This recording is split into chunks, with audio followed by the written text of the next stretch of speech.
This is the Lady Victoria Colliery. She opened in 1894 during the height of the Industrial Revolution as Scotland's first modern superpit. And over the course of its operations, she produced 40 million tonnes of coal.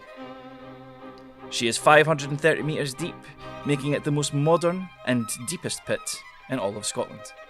The 4-acre Midlothian site is a national museum that hosts generations of mining developments, most impressively, the most powerful steam winding engine in Scotland, along with the most preserved suite of Lancashire boilers in the whole of the UK. She is the most preserved Victorian-era mine in the whole of Europe, and the reason why we're here today. What did you want to be when you grew up? It's a difficult question to ask a child, and even as an adult, it's something that we might never fully understand until later on in life. And in this digital age where everyone's on computers, there's a good chance that you're at a desk working with emails, spreadsheets, or even with professional programs. But what if I was to ask you that question in the 19th century? Where would you be? What would you be working with? It's a good chance it would have been coal. The history of coal mining goes as far back as the Roman Empire, ancient China, and other early emerging economies of the ancient age, all using coal to craft iron, pottery, salt, jewellery, and heat for their homes. Early coal extraction was small scale, with coal lying on the surface, or at least very close to it. Small shaft mining, open quarries and bell pits were typically used to gather what was needed during the age. It wasn't until the 18th and early 19th century that coal was in need of a much bigger demand across the developing world. And with Scotland situated on the northern hemisphere, homes were always going to need a source of heat during the winter months.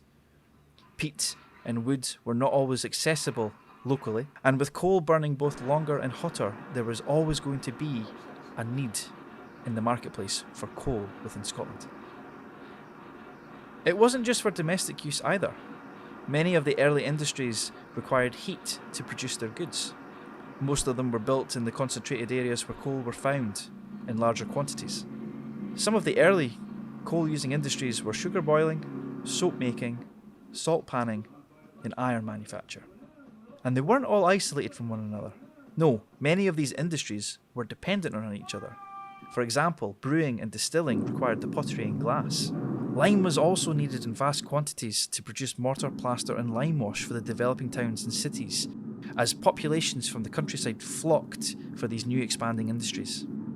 For example, at Charlestown in Fife, 80,000 to 90,000 tonnes of stone were quarried annually to meet the demands of the kilns. All of these industries shared the same commodity and an ever-needing growing demand: coal. But it wasn't until steam power transformed it and laid the foundations for a true industrial expansion, the likes we have never seen repeated.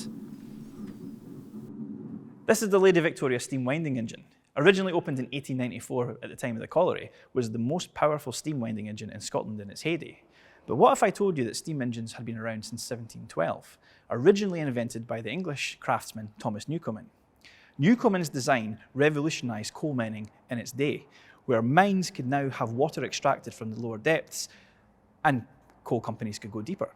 However, this created a fundamental problem. The people that had to extract the coal were taking longer. This wasn't resolved for another 75 years until the young Scottish engineer James Watt appears. James Watt was tasked with repairing one of Newcomen's original designs. During his research, or repair stage, he found that he could not only make the engine more reliable and economical, but by adding a rotational drive, he could make the engine 4 times more powerful. This allowed faster extraction. To give you an idea of the scale of this, I'm standing next to the wheel mechanism, which is actually sunk into the floor, believe it or not. This machine would be run by 10 men, and the operator, which would sit roughly there, would only be allowed an hour at a time for safety reasons. Such was the importance of this wheel.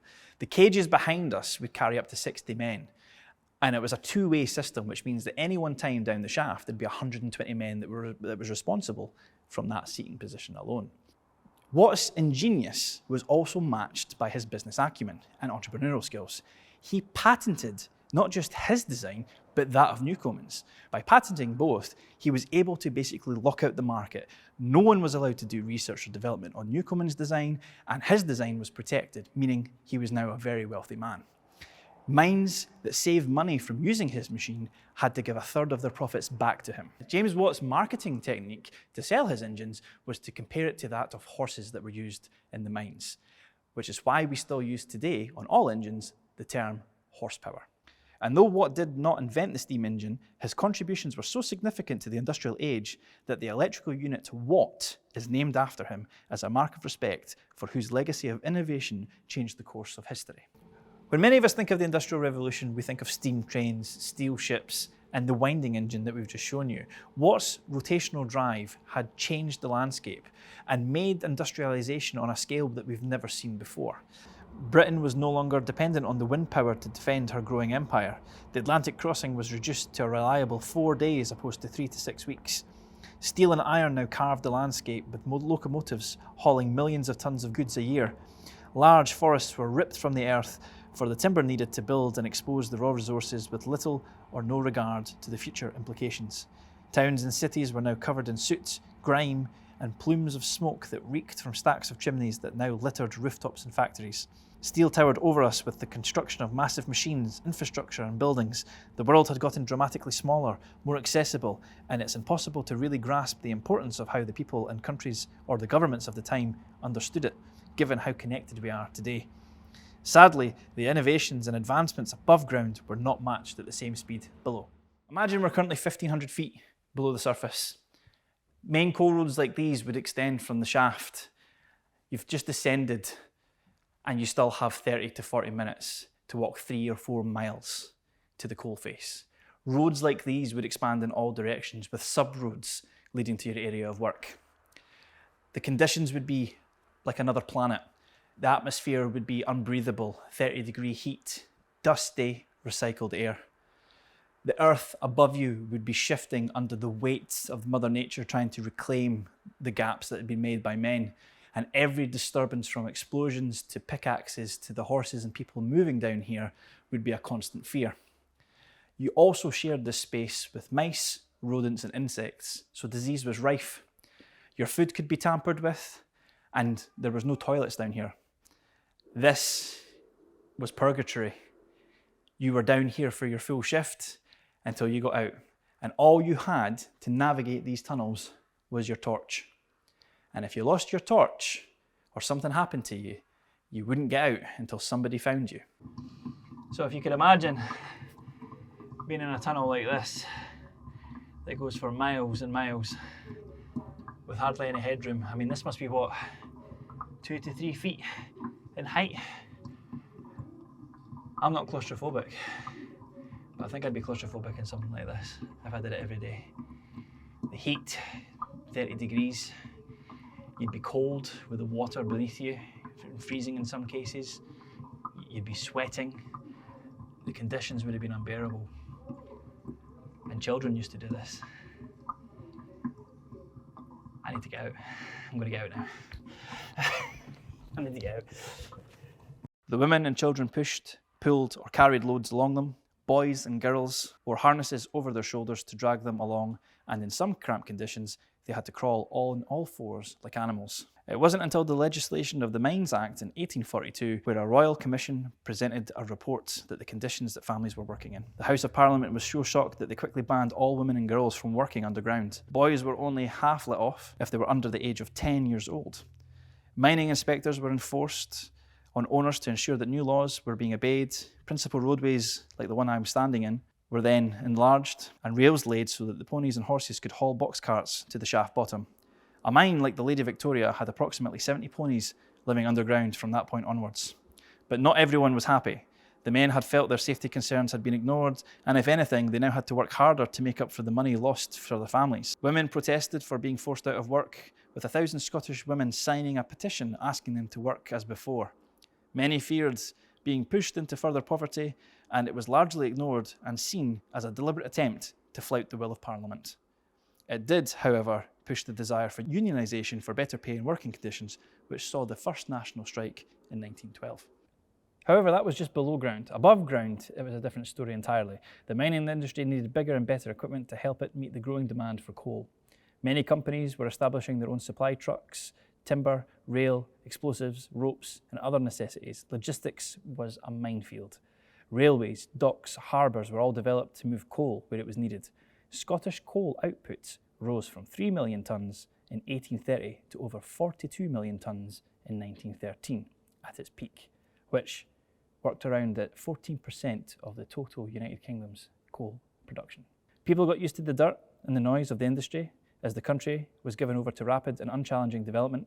Foundries made the metal required for the engineering works used to make the machinery that aided in the manufacture of ships, chemicals, textiles, jute, linoleum, carpets, and ceramics. The mines themselves not only produced the raw coal, but they also provided the clay that were fired in the kilns to produce brick, tiles, pipes, and sanitary ware. Coal was further exploited into two new sources of heating and of lighting, gas and paraffin oil, both developed by two Scots. The first being William Murdoch, who experimented with extracting gas from coal, where he perfected his concepts with James Watt in Birmingham. The second was a Glasgow chemist called James Young, who set up the world's first oil refinery at Bathgate in 1851 to distill oil from coal. From it grew Scotland's shale oil industry, which made paraffin, petrol, oils, candles, and many other chemical products. This is the weighing station at the Lady Victoria. So once the coal was extracted and sent up the shaft, which is directly behind me on the two-cage system, one tub of coal, which is just there, would weigh 1 tonne. 4 tubs would be on the lower level of the double cage system and 4 on the top, meaning 8 tonnes could come up a cage and traverse. They reckon that this mine could produce 320 tonnes of coal every day, which is staggering when you think about it. Accurate weighing was essential as miners were paid based on the tonnage of coal that they produced. The results were recorded by clerks stationed at the weighbridge, forming a crucial part of the colliery's daily operations. Once weighed, the coal moved via a system of conveyors and tramways to the screening and washing plant, one of the most advanced in Scotland at the time. The coal was first screened using vibrating mesh screens to separate it into various sizes, from large lumps used in industry to fine coal or duff used domestically, or for firing boilers. The grading improved market value of the coal and ensured it met customer requirements. Lady Victoria also featured a coal washing facility, which was relatively innovative for its day, using water and gravity separation methods. The washeries removed stone, shale, and other impurities from the coal. Cleaner coal burned more efficiently, produced less smoke, and attracted higher prices on the open market. After washing, the coal was dried and loaded into railway wagons for transport. Waste materials, including shale and stone, were sent to soil heaps, known locally as bings, many of which still dot the landscape today. The processing plant at the Lady Victoria was a hallmark of Victorian industrial engineering, designed not to only increase efficiency, but to reduce overall waste and improve the quality of the final product. It remained in operation until the pit's closure in 1981. And now forms a key part of the National Mining Museum. Sadly, the next part of the story of the mine is not able to be accessed by the public. The area that I'm standing in and walking through just now is the Undercroft, where wagons would await the coal to be dropped from hoppers after being cleaned from the washers and through the weighing station. It was a great privilege to be able to walk under here and a real sense of history as I got a chance to walk around, and something that I feel that the general public should have access to. However, someone that could probably explain why this area isn't accessible to the public and their thoughts is a tour guide and ex-miner who actually worked in this colliery. My name is Tom Young and I was a guide here for the last 16, 17 years. But I started my working career working at this pit as a mine surveyor apprentice. And we looked after 3 collieries that were in the New Battle group. East Houses, Lady Victoria and Lingerwood. And you could get the Lingerwood and the Lady Victoria were joined. So if there was a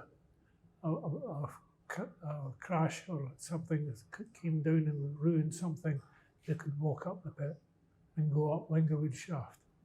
And what was it like going into the mine for the first time as a young man? Terrifying. You got used to it like you get used to hitting your head over with a hammer. It was double-deck cage, 30 men in the top deck, 30 men in the bottom deck, 60 men in the shaft. And I went down in about 40 odd seconds. 60 men. The call came up in about half that speed, that length of time. The call came up in about 25 seconds, 8 ton. It was interesting to watch it come up, because you had to stand there waiting so they could change their gear. You didn't want to go down the shaft in 20 odd seconds. So what's it like being a tour guide back in the place that you once worked? It's interesting most days. My main purpose in life nowadays is just to get out and see what's going on, and that helps. I'll be 50 in so many months. Sorry, 80 in so many months. So it's nice to hide here. How do you feel about the site falling into disrepair, given the history that you have here? I think it's a shame. We're up against museums that are paid for heavy amounts of money and free entry, etc., etc. Whereas we're the only real coal mining museum, and I don't think that we'll get enough subsidence. And why is that? You'd have to ask other people that, but I just think there's a lot of the people that's in charge have switched off. And how important do you find this place would be to the wider community and Scotland as a whole? Well, there's only one pit like it that was open so long and so successful. I mean, there was 42 million tonnes came up that shaft. That's a fair shift. How do you think we would get awareness to the local communities and wider areas to generate money for what's needed? The staff here work hard trying to induce people in. We'll maybe get a bus and park it across the main road there so that people take a notice that they have to go around it. I'm only joking, of course, but maybe we should. Well, history is history, isn't it? And this is historic. And I like to say my grandfather and his 3 sons all worked down this bit. It was a real family thing. And he retired at the age of 70, and he was the oldest miner able to unveil the statue of the miner. I mean, that's all great stuff. Went through the First World War, retired from the pit at 70. That was in the days when you could go and volunteer. Do you feel that the sense of community was stronger back then? Aye. People were too busy watching their mobile phones. If there's one thing that you could bring back to the site, what would it be? Our winding engine. It was the kind of focal point. And the fact that it doesn't move now doesn't help, because people used to. I worked in this pit, and I was never in the winding engine. You weren't allowed to go in. The guys had to be allowed to concentrate on what they were doing, because they had men's lives in their hands. But it would be great to see it. You weren't allowed to just come and go around about the shaft. You had to have permission to go in at a specific point in time. There's parts of the museum that are inaccessible to the public, the undercroft, the boiler room, for example, and even the back where we could build outhouses for more exhibits. Wouldn't those areas also bring in a draw? Not so sure about the safety point of view in some of the places that you would have us go. But certainly there's areas that are safe, and people should be looking at it that we could improve what they've got. Like, I can't emphasise it enough, the winding engine, because people used to come from high and low, basically to stand and watch. Speaking with Tom, someone who walked these tunnels, breathed this dust and lived this life, it brought home just how close this history still is. This place isn't just a museum, it's a memory, it's a monument, and it's a warning. When I first started this project, I set out to explore the story of coal, steam, and Scotland's industrial roots. The National Mining Museum was meant to be the backdrop to that, but as I dug deeper, I found something else, and something harder to ignore. The museum is under pressure. Despite being one of the best preserved Victorian superpits in Europe, it's struggling, quietly, urgently. Staff do what they can, but without more support, more awareness, and yes, more funding, this place risks fading into silence. There's so much more I could have said and wanted to say, so much stories that didn't make it into this short film. But maybe that's the point. The story of this place is still being written, and whether we choose to listen or let it be forgotten is up to us. History lives here, but only if we keep it alive.